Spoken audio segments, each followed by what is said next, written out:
memiliki resiko untuk perawatan di rumah sakit karena gangguan pernafasan 4 kali lebih tinggi dibandingkan anak yang tidak hidup dengan perokok. Itu bisa mengalami kejang, penurunan kesadaran, bisa kena tulang, usus. Kira-kira dari pengalaman Dokter Nastiti di tempat praktek, anak-anak yang dengan tuberkulosis kebanyakan gejalanya apa yang paling banyak nih? Batuk tadi jelas tidak banyak, tapi di antara demam, berat badannya tidak turun, apakah ada nih orang tua yang demikian care-nya dengan anaknya lesu dia udah bawa gitu. Ya. Atau ada yang udah nggak sadar, udah kejang-kejang baru datang. Ya, paling banyak sebenarnya adalah berat badan tidak naik. Okay. Itu terutama pada usia-usia awal kehidupan ya, 2 tahun pertama. Atau bayi itu nggak boleh nggak naik beratnya, dia harus naik. Setiap bulannya harus naik berat badannya, makanya posyandu kan diukur timbangannya itu setiap bulan karena memang 1 tahun pertama itu harus naik terus. Kira-kira range naiknya itu dalam tiap waktu bulan 2 bulan tidak naik itu kita harus questioning, kenapa kok anak saya 2 bulan berturut-turut tidak naik pada usia 1 tahun pertama. Nah ini mesti dicari penyebabnya. Nanti biasanya dokter akan mengevaluasi dulu, ini makannya sudah sesuai belum, minumnya sudah sesuai belum. Kalau ternyata sudah sesuai minumnya, kok berat badannya tidak naik, jangan-jangan ada yang lain, salah satunya adalah TBC ini. Ya, jadi mudah-mudahan dengan penjelasan ini bertambah pengetahuan para orang tua terutama, tapi bukan orang tua saja, seharusnya semua orang nih ya, karena memang untuk tuberkulosis yang kita bangsa Indonesia sudah bertekad akan eliminasi TB di tahun 2030, maka harus kita semua berperan. Tadi kan kita hashtagnya take action ya, dan jangan diskriminasi. Pasien tuberkulosis itu jangan diberi stigma, dijauhi, tidak diperhatikan. Justru pasien-pasien TB terutama anak itu harus mendapat perhatian yang lebih, disupport supaya sembuh dan supaya bisa beraktivitas seperti Anda, seperti kita semua. Begitu kan Dokter Nastiti ya? Betul sekali Dokter Erlina. Tadi Dokter Nastiti mengatakan bahwa ada loh pasien-pasien TB anak nih yang juga berat. Tadi saya serem juga tuh dengar datang sudah kejang, tidak sadarkan diri, dan terutama karena itu TB-nya sudah menyerang selaput otak ya, meningitis ya. Nah ini kira-kira faktornya apa ya? Apakah karena tidak divaksin BCG waktu bayi atau apa kira-kira masalahnya? Ya, memang ada beberapa faktor yang membuat anak tuh kalau kena TBC jadi TBC berat. Pertama, usianya yang sangat muda. Yang kedua, tidak di BCG karena BCG itu melindungi anak kalau terkena TBC itu supaya jangan terkena TBC yang berat sampai kena selaput otak. Memang ada yang di BCG masih tetap kena TBC tapi biasanya itu tidak berat. Nah kalau yang tidak di BCG dia bisa resiko untuk kena TBC-nya berat. Lalu yang ketiga adalah biasanya selain usia, sebelum terkena TBC anak itu ada masalah dalam hal status pertahanan tubuhnya. Misalnya dia gizinya kurang baik atau gizi buruk. Di kita kan juga masih banyak ya yang stunting, ya, artinya betul. Gizinya kurang baik. Itu juga mempermudah kalau kena TBC jadi berat. Satu lagi mungkin kondisi-kondisi khusus yang memang imunitas tubuhnya tidak terlalu baik. Sebagai contoh mungkin anak dengan HIV atau anak-anak dengan penyakit kronik lainnya. Misalnya kebetulan ada anak dengan penyakit keganasan, kanker ya, penyakit ginjal kronik. Itu kondisi-kondisi yang bisa menurunkan imunitas tubuh anak sehingga kalau kena TBC, TBC-nya bisa menjadi berat.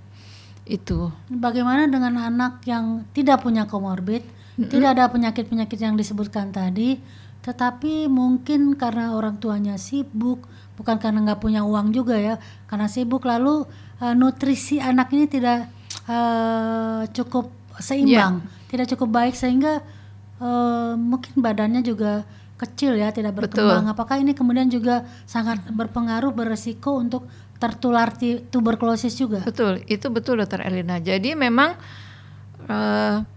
anak yang gizinya kurang baik itu sangat risiko untuk terkena TBC atau kalau kena TBC jadi TBC-nya berat, dan bukan berarti bahwa orang tuanya tidak mampu membeli makanan yang bergizi, tetapi pola pemberian makan, kita mengatakannya feeding practice-nya ya, pola pemberian makannya itu kurang tepat.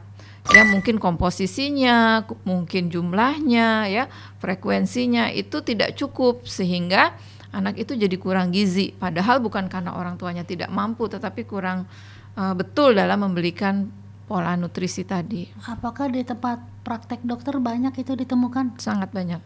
Aduh, sedih juga ya. Bukan karena nggak punya uang, tapi karena tidak tahu pola nutrisi yang baik buat anaknya. Tuh. Misalnya juga ada misalnya orang tua yang bekerja gitu ya, kemudian menyerahkan pola makannya kepada caregiver yang lain, yang pengetahuannya kurang. Saya juga ibu bekerja. Nah itu juga beresiko. Makanya perlu kita memantau tumbuh kembang anak, apakah sesuai dengan yang diharuskan atau tidak. Kalau tidak, kenapa gitu. Nah itu harus kritis orang tua ya, punya anak kok beratnya nggak naik-naik, jangan tenang-tenang aja. Karena tadi Dr. Erlina tanpa komorbid, tapi kemudian delay diagnosis, dia terlambat menyadari ada sesuatu yang tidak normal, itu juga bisa membuat TB-nya menjadi berat karena terlambat tadi.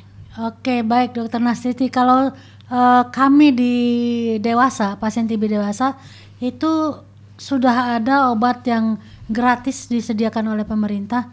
Nah sekarang apakah untuk anak juga berlaku hal yang sama ini, supaya para pendengar kita nih punya pengetahuan yang cukup tentang itu sehingga tidak ragu-ragu begitu? Ya sama seperti halnya dewasa, karena ini harusnya memang dan sudah memang menjadi perhatian pemerintah. Di program TB disediakan juga obat untuk anak-anak ya, gratis. Di puskesmas ada, di rumah sakit juga ada. Jadi namanya obat dengan KDT ya, di dewasa kan ada, di anak juga ada. Di rumah sakit swasta sebagian juga ada ya? Sebagian juga ada ya. Nah jadi nggak usah khawatir ya, obatnya ada dan gratis disediakan. Bahkan juga untuk diagnosis juga gratis ya? Betul. Satu lagi yang gratis, obat pencegahan. Nah jadi apakah TB anak itu bisa dicegah? Bisa. Pertama tadi bisa vaksinasi BCG ya. Yang kedua adalah pemberian obat pencegahan pada anak yang masih sehat tapi dia beresiko terkena TBC karena dia kontak dengan orang tua atau dewasa yang dekat, dan dewasa ini sakit TBC yang menular. Oh itu yang pengobatannya satu macam obat saja ya? Betul, tapi memang ada sekarang beberapa macam, tapi memang obat utamanya yang satu macam itu. Jadi kalau kebetulan Sobat TB ada keluarganya, kok anak saya nggak sakit, yang sakit ibunya tapi anak saya dikasih obat juga, itulah obat pencegahan TBC supaya anak tidak tertular sakit TBC seperti orang tuanya. Okay. Lalu yang ketiga tentu protokol kesehatan dan nutrisi yang bergizi. Ya. Jadi dengan itu mudah-mudahan anak tidak lagi terkena TBC meskipun tinggal dengan orang dewasa yang TBC. Jadi ayah ibu, ayah bunda yang kebetulan mengkonsumsi obat tuberkulosis dan kemudian anaknya disarankan untuk juga mengkonsumsi obat walaupun sehat, gak usah ragu-ragu, gak usah takut, takut ginjalnya terkena, enggak. Itu semua sudah diatur sehingga tidak berbahaya, justru untuk melindungi anak itu. Jadi gak usah ragu ya, silakan terus mengikuti saran dari dokter. Begitu ya? Betul. Karena saya juga dapat tuh pasien saya yang dewasa, lalu saya minta mereka ke dokter anak untuk membawa anaknya, dan kemudian datang lagi, dok anak saya kok diobatin padahal lincah, bagus. Saya bilang ya ibu itu untuk pencegahan supaya tidak tertular. Ya jadi memang perlu semacam edukasi khusus nih kepada orang tua yang ragu-ragu. Karena merasa anaknya nggak sakit kok diobatin. Tapi sebaliknya juga Dokter Erlina, ketika dokter anak menemukan pasien anak TBC, terus akan ditanyakan ini tertularnya dari mana. Nah seharusnya memang semua orang tuanya di screening. Seringkali ternyata sumber penularannya itu baru ketemu setelah di screening, tapi yang terdiagnosis duluan itu anaknya. Jadi memang kita mesti dari semua sisi nih dari ya. Semua Jadi sisi. kalau dokter menemukan orang dewasa yang TB, sarankan untuk anaknya juga diperiksa. Sebaliknya dokter yang menemukan anak yang tuberkulosis, minta juga, jangan saran lagi, minta orang dewasa yang ada di rumah itu semua di screening, Betul. diperiksa ke arah tuberkulosis. Jangan-jangan salah satu dari mereka adalah sumber penularannya. Mungkin kita cukupkan di sini dulu. Apakah ada yang ingin disampaikan sebelum kita tutup, Dr. Nastiti? Closing statement ya. Closing statement, ini udah biasa tampil nih, jadi udah tahu, nggak usah disebutkan istilahnya, udah tahu closing statement, mengingatkan saya untuk mengucapkan itu. Silakan Oke. Dr. Nastiti. Ya, yang pertama adalah TBC anak bisa dicegah, TBC anak bisa disembuhkan, dan tidak ada diskriminasi untuk pasien TB. Mereka adalah bagian dari kita dan kita harus dukung untuk sembuh dan sehat kembali. Jangan lupa di like, comment, and subscribe. Follow Instagram juga. Kedepannya akan ada TikTok juga. Take action, no discrimination.